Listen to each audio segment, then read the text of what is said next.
Russian intelligence services, which are part of the Russian government, which is under the firm control of Vladimir Putin, hacked into the DNC, and we know that they arranged for a lot of those emails to be released.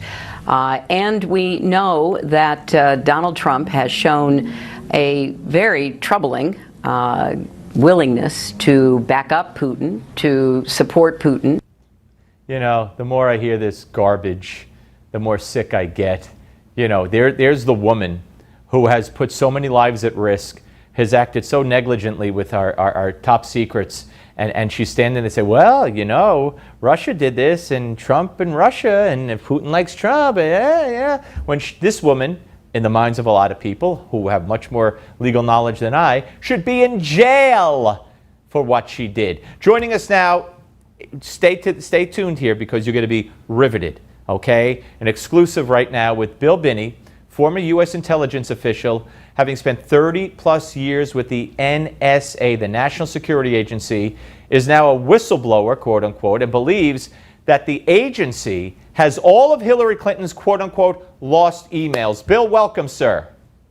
Well, thank you. Thanks for having me. What made you, first of all, tell the folks what you did, as much as you could tell us, and what made you come forward in this way. You mean about Hillary's email? Yeah, what you did for 30 years plus, and why you're coming forward now. Sure. Well, I mean, I became, after about 30 years there, I became the technical director of what I called the world, which was all of the intelligence production and analysis of everything in the world. So it was about a group of 6,000 analysts and reporters at NSA, and I was the technical director for that, which simply meant that I had to figure out what the technical issues were to solve them and help them make and produce meaningful intelligence. And when go ahead, I'm sorry. Well, I mean, I got there because I had been in the technical track and solving all kinds of puzzles and problems like data systems and codes and dealing with ciphers and things like that. So that was my background, and that's how I ended up doing what I did at NSA. And when did you leave, and under what circumstances? Well, I left at the end of October of 2001 because they internally in NSA started spying on everybody in the United States, and that I found a direct violation of the First, Fourth, Fifth, and Sixth Amendments of the Constitution and any number of laws, including the Pen Register Law, Electronic Privacy Act, Electronic Security Act, and all the laws covering FCC regulations governing the telecommunications companies. Was this as a result of the Patriot Act or before the Patriot Act? Well, no, it was before they started. They made the decision to do it, actually execute it, as early as February of 2001. Oh, okay. I mean, Joe Naccio, who was the CEO of Quest, this came out in court records, that he was visited by NSA on the 27th of February of 2001, and they were asking him to turn over all his data on his customers, which means all his U.S. customers as well as anybody else. So they were planning this well in advance, and they actually used 9/11 as a way of implementing it. That was their lever, to justify actually doing it. And so from there on, that decision, I think, was made around the 14th of September of 2001, about 3-4 days after 9/11. Right. And that execution started, and the data started coming in mid-October of 2001. And that's when I found out about it, and that's when I simply said I couldn't be a part of this. Okay, so let's skip to the chase here first, and then we'll backtrack and ask you other questions. You say that the NSA has Hillary's quote-unquote deleted emails, the 30-plus thousand deleted emails that she claimed were work-related. You say the FBI knows this, and the FBI could have those emails in their possession if only they wanted it. Am I accurate here? Yes. Oh. Yeah, in fact, I mean, they're actually hacking into the DNC or her server. They're actually capturing the data as it passes down the fiber lines in the upstream collection program. This is all done under Executive Order 12333 with no oversight whatsoever. So you're saying the NSA hacks into everything that we believe Russia hacked into? Oh, and much, much more. Right, yeah, right. I know that. Yeah, I know that. But as it relates to the DNC and as it relates to Hillary's email. Okay, so So why do you believe that the FBI, well, you'd be speculating, so let me rephrase it, and you'd be speculating on this too, but why do you believe nobody on any of the intelligence committees or any of the committees in Congress or the Senate has said, I'm not doubting you, but has said what you've said or said to the FBI director, hey, you could get those emails. The NSA has them. They simply don't want to compromise the fact that the NSA has collection and stored all the content of the communications of U.S. citizens. So this is something that's not common knowledge. You gave an executive order just now, but this is not common knowledge? Yeah, in fact, there's no oversight of this. And the FBI, according to Director Mueller, in his interview with Bart Gellman in March of 2011, and that was published in Time magazine, he said that they've been using the Stellar Wind program since 2001. That is the domestic spying program. That's all the content and metadata on domestic communications. And even in the 5IG's report,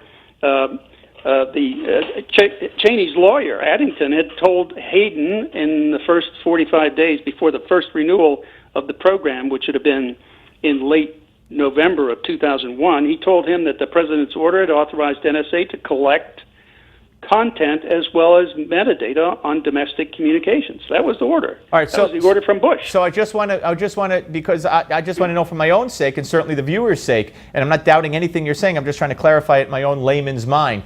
So you're saying that when you say it's not brought up at a congressional hearing, for instance, to the FBI director, hey, you could get those emails, why didn't you? It's because this is a secret and it would be violating national security if they say it out in public, or because they don't want to promote the fact that this is happening, even though it's out there and we all could know it if we wanted to.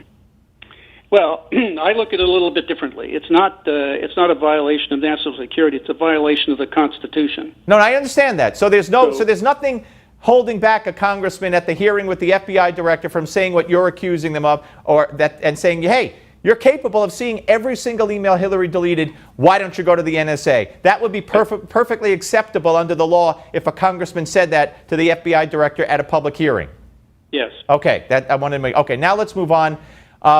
What do you think? I admire and respect your integrity and that you act on your integrity and have acted on your integrity, both leaving NSA when you felt the need to and speaking out now, which I assume is also because you feel the need to. What do you think of Hillary's actions, if you want to hold them up against other people who have suffered consequences, her handling of the email, the case the FBI director laid out, notwithstanding that he could get those emails, may have seen the missing emails, but the case he laid out, in your view, is that a case that prosecutors would be able to prosecute? Absolutely. I mean, they certainly did it with Sterling with less data, only metadata. And they did it also with Chelsea Manning. For 35 years, she's in jail for doing much less. So, and thereafter, they charged Tom Drake with it when, in fact, they had to fabricate evidence to make the case against him, and they got caught doing that. This is not really a Department of Justice; it's a Department of us. A Department of us. You said U.S. Okay. Let me ask you this. Do you believe that once she was caught meeting Bill Clinton on that plane, which turned out to be a couple of days prior to the FBI announcement that no charges will be sought, do you believe that once she was caught, it was incumbent upon her to recuse herself or resign? Well, certainly a recusal would be an appropriate thing to do. Yeah. So when you sit back now, all these years removed from our government, and you look at what's happening today during this presidential cycle, what are you thinking? Because you left for one reason. Where have we morphed to that the fix could be in on, that's my words, not yours, that the fix could be in for a presidential candidate to this extent, having done what she did, and everybody smiles and laughs and doesn't go for the emails that they know they could get according to your analysis. Where are we now in this country? Well, I think we're at the edge of a precipice that's kind of deep and a very ugly outcome.